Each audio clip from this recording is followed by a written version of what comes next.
Did you know the black panther isn't actually a separate species? It's a hidden identity in the jungle.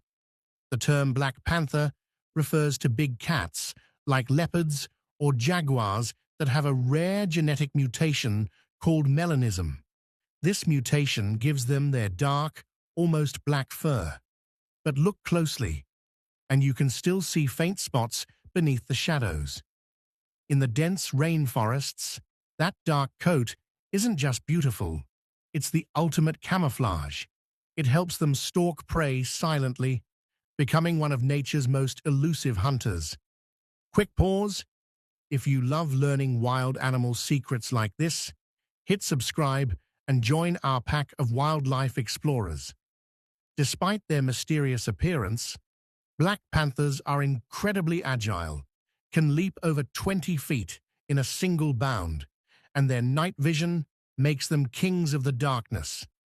So next time you hear black panther, remember, it's not a species, it's a superpower in disguise.